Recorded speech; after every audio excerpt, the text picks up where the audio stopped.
Retirement Lifestyle Show. I'm your co-host, Adrian Nicholson, joined with my fellow co-host, Roshan. Roshan, it's good to see you. I'm happy Yeah, you're here today. I got a good topic for us. I'm looking forward to it.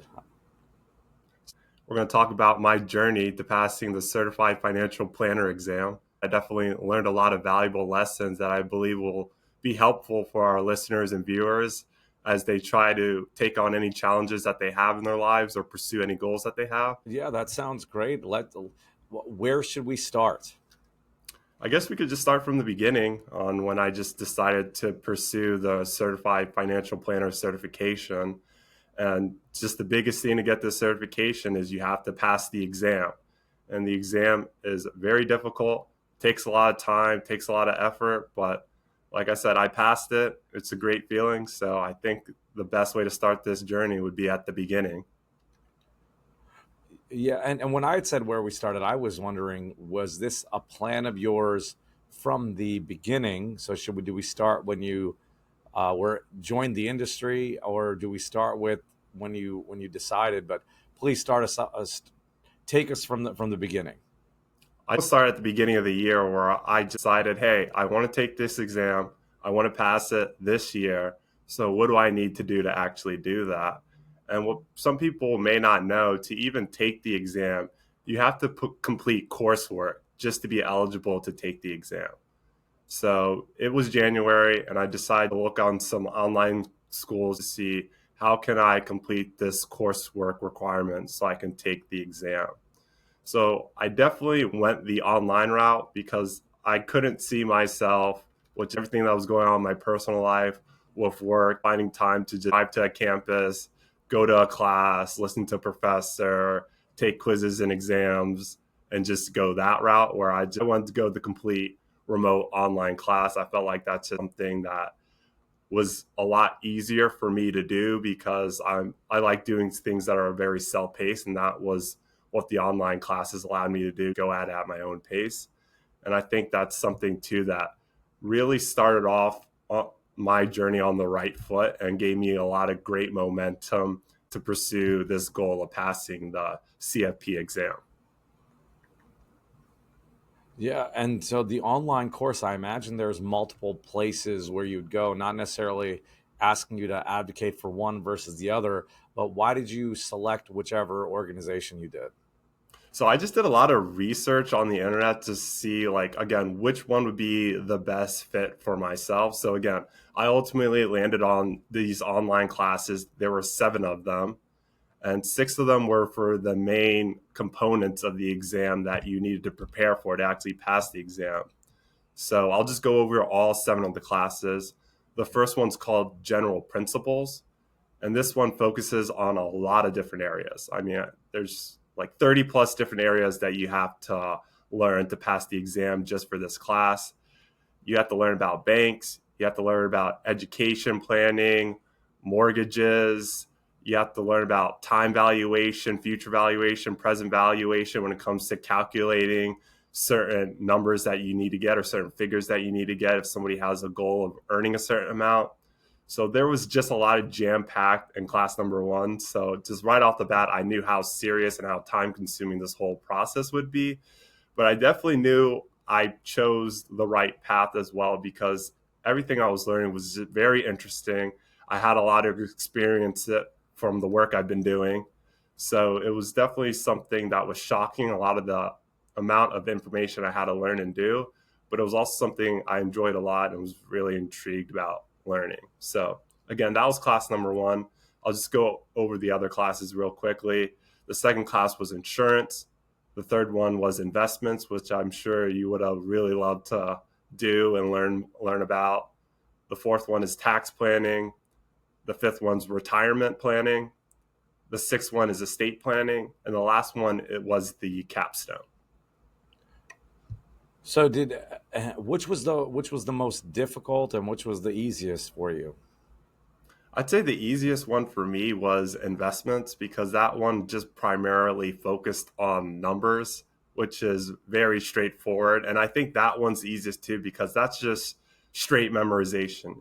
If you know the formulas, if you know the calculations, and you also have some experience going into this class, it's really easy to just memorize and just push through and power through and just knock out the exam. So that's why I thought the investment one was the easiest for me.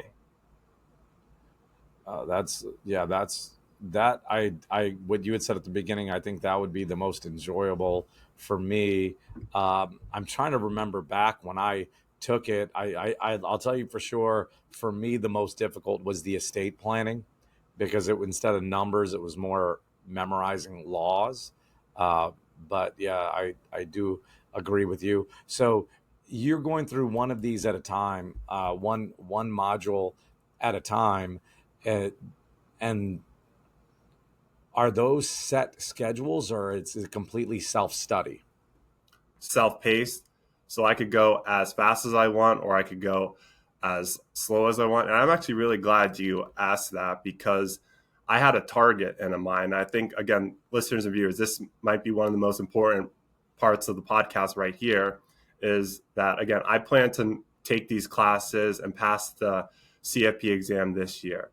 So my target to pass all the classes and just focus on studying for the exam was August 1st.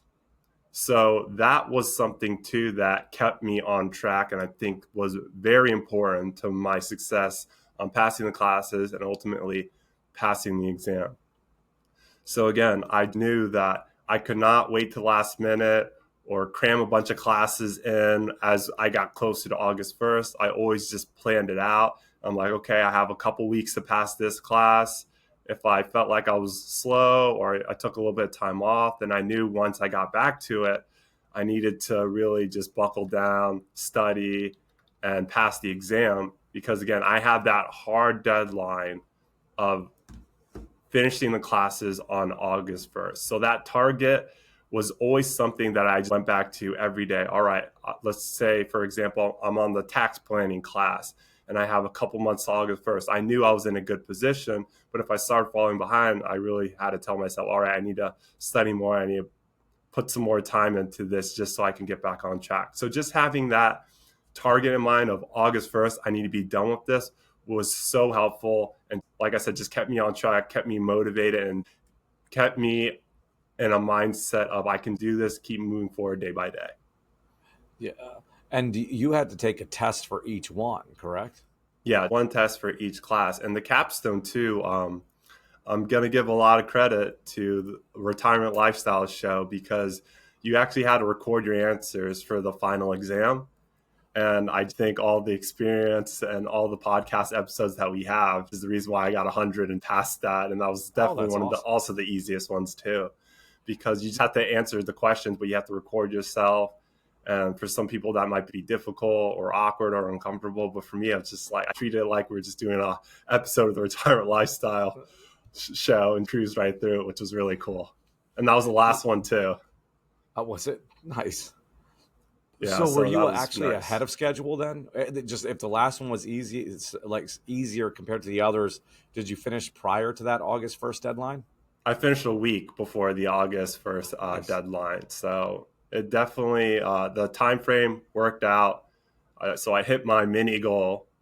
I just call it a mini goal because looking back at it, the coursework was definitely the easiest part of this two-part process, where the final part, studying for the exam and passing the exam, was definitely the most difficult. So August 1st, that's when things got serious.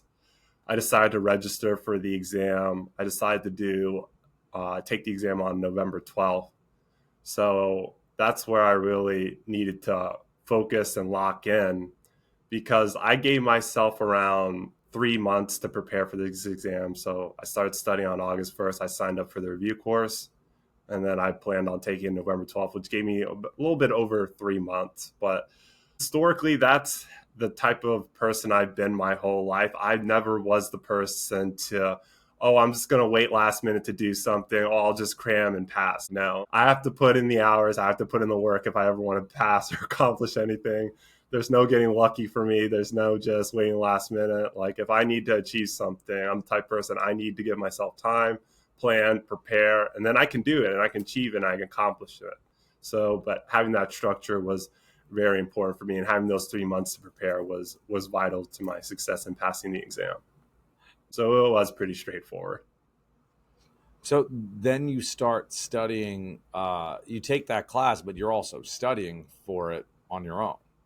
Analogy that I talked about with my family is, again, the 6 areas. There's general principle, insurance, investment, tax planning, retirement, and estate planning. And the way I described it are all 6 are an animal. Let's just call them a sheep. And you're a herder and you're just trying to keep all these sheep within a year all together, understanding them, keep them in an area. But as you focus, let's just say on one sheep or one animal, one might stray away because you're spending less time with it. Then you have to go over there and bring that back. But as you know, as you go over there and bring that sheep back, another You one got the other one. wanders away. So you're constantly just checking up, reviewing, studying, for almost a whole year on these concepts because, again, the questions are not easy. Multiple ones can seem right. So you have to know this stuff cold, as one of my coworkers referred it as, and you just need to know the concepts. You can't just memorize. You can't just know the definitions. You can't cram to the last second. It will chew you up and spit you out immediately. Yeah. So you finish this. You walk into the exam on November 12th, correct? Yep, that's correct. And before I get to that part, I guess I Mm-hmm. will just give some of my takeaways after I finished the coursework. It's August 1st. Again, I got 3 months to prepare for the exam. And this was probably the most difficult time period from August up into the exam because I'm just studying this review course, taking the practice questions, taking the practice exams. And I was doing a lot of traveling at this time. 4th of July, I went up to Maine just to visit my in-laws. I took about a week off just to kind of just reset, reevaluate, just spend some time up there, which was nice, really beneficial. And then after that, before I knew it, it's wedding season. I had 3 weddings to go to. And then we had the Arte conference. So there was a lot of traveling, there was a lot of moving parts. So while I was doing all this, I committed to every single day from August 1st up into the exam studying for 3 hours every day. And that was definitely my limit because by hour 3, that's where things just weren't sticking as much. If you kind of know what I'm referring to, where Yeah. you're learning a lot of information, but then once you get to the 3-4 hour mark, so you're not doing yourself any service by continuing to just study. So I definitely commit to that. But again, I was doing a lot of traveling during this time period, working, had my own personal life. So just finding time to study, whether it was on a train or an airport, you just got to do it. And that was part of my plan too. Just study 3 hours every day. So I'll just put a pin in this for right now before I move on to the final part, where I just want to give our listeners and viewers just some of my biggest takeaways and some of my biggest lessons that I think are really, really valuable, which I touched on in the beginning, which I think can help you whenever you're being challenged in life or whenever you want to pursue your goals. I think these are some lessons or some takeaways I learned from this process that I think will be beneficial for you. So the first one will just be a fun one. Stay off the internet. Sometimes I think that's very crucial because that's something that I learned early and often was because a lot of people sometimes may be going through the same challenge as you or has the same goal as you. And as we know, everybody's journey is different. How they get there is different. Some people might do some very different things that might not be beneficial for you and may not work for you. But the fact that you're on the internet at night, you're reading this stuff, you may say, hey, that's the way to do it. That worked for this person, that will work for me. That might not be the case. So sometimes you just got to block out the noise, just stay off the internet and just focus and know what works for you and use that as your judgment on your way to achieve and get through it and challenge and achieve a goal. And that can be very beneficial because, again, there are some times where I just couldn't sleep at night. I'll just go on the internet and say, all right, what are some tips or tricks that people have? And then, you see some people that are just give you some bad advice, or some people say you need to spend 1,000 hours and just that's the only way you can pass, and it'll throw you off your game, so to speak. So sometimes just staying off the internet, just focusing on yourself can be very beneficial. Yeah, yeah. When you first said that, staying off the internet, I thought you meant the distraction of it all, but no, you're more talking about all the opinions that are out there Well, that that's right could too, Roshan. make a The difference. internet is Yeah, a distraction where I need to be studying 3 hours a day. So that's another piece of it. So just yeah, that's why it's encompassing here by just saying stay off the internet. Sometimes it can just be nice to just unplug and just focus on your own reality. yeah. So what other tips did you have besides stay off the internet? The next one is climb the mountain and plant the flag. I talked about this before, but do you understand that kind of phrase or that Hmm. meaning? Yes. Yeah, I think this is a good one. Just climb the mountain and plant the flag. That's where I can just draw back earlier on what I talked about the fact that I'm not the type of person to cram or wait till last minute to do anything. That's like waiting to the last minute to climb a mountain, and that can be brutal. That could be very tough. You could do it. There's no denying that some people are out there. I don't want to just, take away from my abilities completely. Maybe I could do it, but I didn't want to take that chance. I want to just climb the mountain early. It would be tough. Again, starting on August 1st, have 3.5 months of just slowly every day, 3 hours, just climbing the mountain, climbing the mountain, climbing the mountain. And I didn't know when I would reach the top because you're never really sure. I mean, there's one thing that we know about our industry, Roshan. There are no guarantees. So that's one thing that I just kept motivating me. Just, climb the mountain every day. So when that exam day does come around, you just plant the flag. You don't have to climb that mountain the week before the day of the exam and just try and scurry at the last second just to plant the flag just to see if you pass or not. So that was one of the motivating things and things that helped me through this process. Like you're just climbing a mountain, just stay positive. And that's the next lesson. I guess I'll throw that one in here. Positive affirmations. That is very important. You can't have a negative mindset. You got to be positive. You got to say, I'm enough. I can do it. I'm strong and powerful. Whatever positive affirmations you can think of are very beneficial whenever it comes to challenges or pursuing a goal in life. I know I just don't want to be like, it's always great out there. It's positive, sunshine, flowers, and rainbows. I know that's not the case with our world sometimes, but just staying positive and just, speaking as in your mind, giving yourself positive affirmations can go a long way and can help you out a lot during some tough times that you have because it was definitely a roller coaster. There was good times and bad times. There were difficult times. There was easy times. But the one thing that you can't control are your positive affirmations. Yeah, that's another good one. What else do you have on your list, or how many are there? If you've come to the end of the Well, list, I have possibly. I have one more, and then I'll get to Okay. the final thing and just wrap it up. Remember your why, and my why was learn, grow, and serve. I think that was the three things that just kept me motivated on why I was doing this. The learning part, that's self-explanatory. I'm learning a lot of important concepts, learning a lot of things that I'm very interested in, and just getting a deeper understanding of all these concepts on the general principles, insurance, investing, taxing, retirement, and estate planning. There's a lot of information, very valuable to learn. So that's number one, learn. Number two, grow personally and professionally. I think it's just very important. The personal part, it's just always challenge yourself.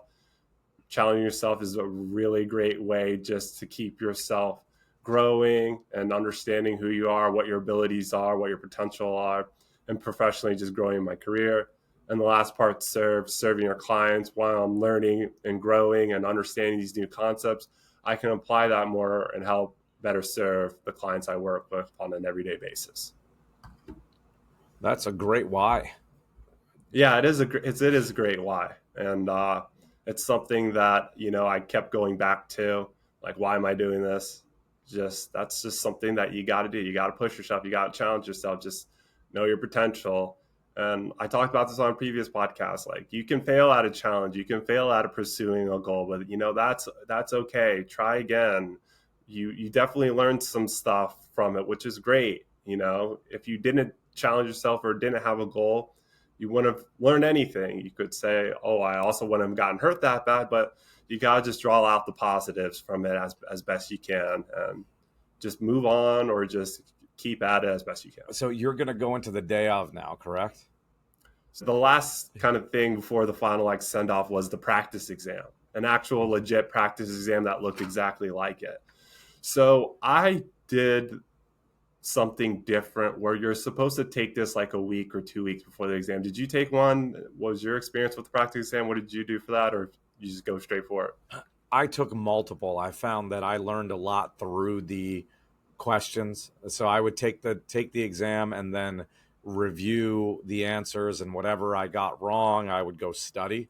So I definitely took multiple practice exams. Okay. Well, yeah, it might be a little different because you had to pay to take the practice exam. So I was like, I'm just gonna do one. I guess I make myself sound frugal, but I was just like, I think one practice exam is gonna be enough because I had plenty for my review course that I was taking. But they take it like a 1 or 2 weeks. But I wanted to take it a month before the exam because I didn't want to take the practice exam like 1 or 2 weeks before the exam, do bad on it, and then I'm just like freaking out like 1 or 2 weeks Yeah. before saying I got to cram and study. So I'm like, Yeah. let me just take it 1 month and see where I'm at. I took the practice exam and I did well. I passed, but it kind of doesn't tell you if you pass. It shows you how you do on all the areas. But I had a good understanding that if that was the actual exam, it would be I would have passed. But again, that's why going back to my first lesson, stay off the internet because a lot of people are like the practice exam is so much easier than the real exam. Don't get too excited. So immediately when I felt excited, my dreams were crushed because I was on the internet. So Right. there's another example why you were doing it. So three other points that I want to do that I think might be valuable for our listeners and viewers. I did not get hyper fixated, if that's the correct term, on a certain question or topic. Does that make any sense, Roshan, what I'm trying to explain here for all the Yes. information that you get? So I did not want to get hyper fixated on anything. Like if there was something that I wasn't familiar with or wasn't confident in, I just could not spend more than like 15 minutes on it. Just move on, learn something else because there's a chance that, again, that might not even be on the exam. And I'm just tearing my hair out, getting unconfident, just being all negative on something that, again, wouldn't be on there. And again, going back to the analogy, the sheep. If I spend like a month on one sheep, all the other five are just going to run off a cliff, and that you can't let that happen in this process. So it was always just a move forward. I guess this could go back to the climb the mountain analogy. Don't just get fixated on like one route or something. Maybe go another way. Just keep moving forward. I mean, I know some people out there getting hyper fixated is very important sometimes to really understand the concept, but for all the information I had to learn, I just had to just, if I don't know, just go to sleep or something, or just move on and just take it again the next day. Well, strategically, that makes a lot of sense, right? Because they're only going to have so many questions on each section. So if you spend all your time learning that one section, and there are a lot of different sections, right? So you Yeah. spend a lot too much time on one, you miss out on time spent on the others.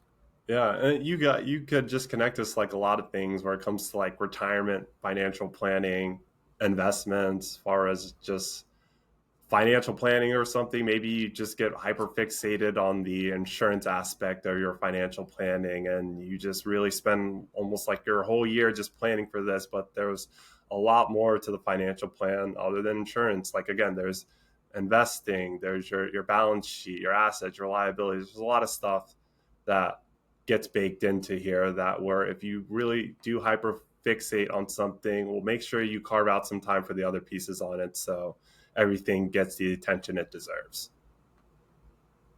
Yeah. So yeah, Yeah. I'll move on to the final piece if you have any other questions before I get to the actual exam. No, no, please continue. I know of one story that I'm looking forward to hearing you tell. That's why I keep asking. Yeah, and I'll just jump straight to that story. So in my exam, somebody screamed out, "This is impossible. This is way too hard." But I think the most valuable thing I could probably say to people that are going to take this exam in the future, or again, just going back to our listeners and viewers, how can this apply to me where it comes to any challenge you have or any goal that you have? The way that I attacked this exam or prepared for it, just mentally, so to speak, and physically, and a lot of other ways preparing for the exam, is I treated the exam as an opponent in a game. So, Roshan, do you think you know where I'm going with this? Yes. So I made sure just to be mentally and physically prepared for this exam leading up to it. I ate well, I slept well, I did practice questions, and I stayed positive. And ultimately, too, I prepared for the worst. So the reason why I treated this exam like an opponent in a game, that's something that I'm familiar with and have a lot of experience with because I'm a very competitive person. I played a lot of games in my life. I competed a lot in my life. So I just visualize this exam as an enemy team or an opponent or somebody that I had to beat or I had to win against. And I think that's something that drove me a lot, motivated me a lot, made it fun, and also made it more realistic on how I could accomplish passing this exam because just the whole mindset of just this exam's trying to beat you. It's trying to win. It's trying to do its best to put you down. And are you going to let that happen?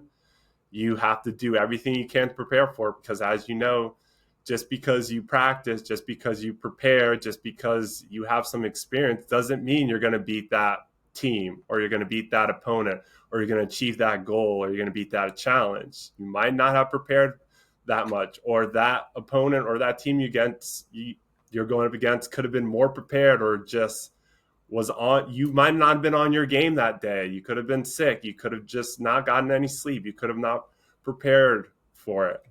So that's, I guess, my final parting thought on how I really just shaped this exam in a way for me to just beat it and pass it, which I ultimately did on November 12th, which was the best feeling.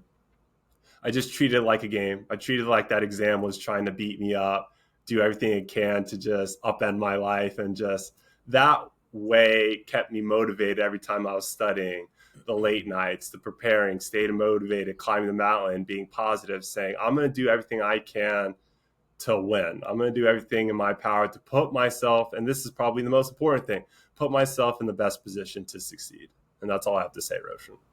Yeah, and you know what really stands out to me in all of this, I like the tips, I like the stories, but it's at the very beginning, you made a commitment to study 3 hours a day, and that's not easy when you consider uh, work and gym and wife, meals, you name your Alfred, you've got to take care of your dog. It's a big commitment, and I congratulate you on passing. You earned it.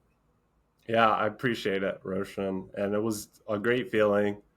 And all the work I put into it was, I needed every hour, every moment definitely helped me on that day. And it's just, it's just something that just keeps a fire in you because, you do something like this and you just want to continue to grow, learn more, and just challenge yourself more and pursue more goals. This one had more of a criteria, eligibility, certain standards that you had to meet. But again, whether it's something like that or something else, whether it's a New Year's Eve resolution that you have, it's just something that can be a positive in your life and keep you going in the right direction, being positive, and just build up that momentum. And, it was definitely a great feeling. And like you said, it was just a lot to balance too. That's probably also something I learned, just balancing everything that's going on in your life and being positive because, again, sometimes things go great, sometimes they don't. But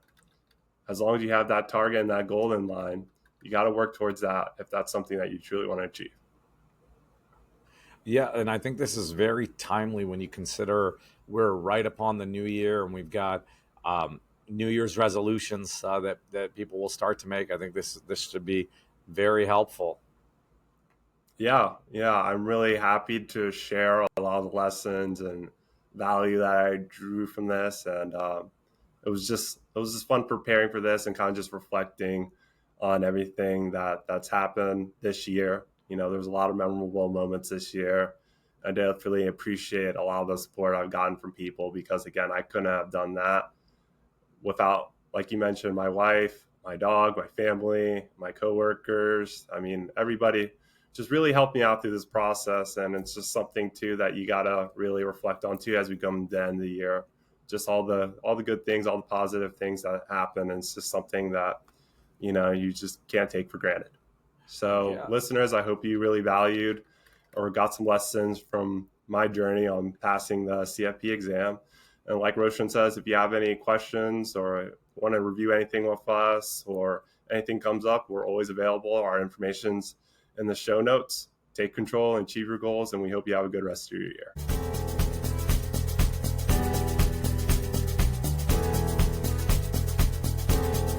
Schedule a conversation with Roshan, Adrian, or Eric today at retirementlifestyleshow.com. Roshan and Eric are certified financial planner practitioners. They, along with Adrian, are investment advisor representatives and serve clients across the U.S. with financial planning and investment advice through Arete Wealth. If you found this show helpful, gained knowledge, or enjoyed the time you spent with us, tell your friends and leave us a 5-star review. This will help others discover the show. To access our show notes, to download any of the tools mentioned in today's podcast, to ask us a question, or to schedule a conversation, go to retirementlifestyleshow.com. All opinions expressed by podcast hosts and guests are solely their own. While based on information they believe is reliable, neither Arete Wealth nor its affiliates warrants its completeness or accuracy, nor do their opinions reflect the opinion of Arete Wealth. This podcast is for general informational purposes only and should not be regarded as specific advice or recommendations for any individual. Before making any decisions, consult a professional. The show hosts offer investment advice through Arete Wealth Advisors, LLC, an SEC-registered investment advisor, and securities through Arete Wealth Management, LLC, member FINRA, SIPC, and NFA. Finally, our music is The Chance by Jason Shaw and Audionautics.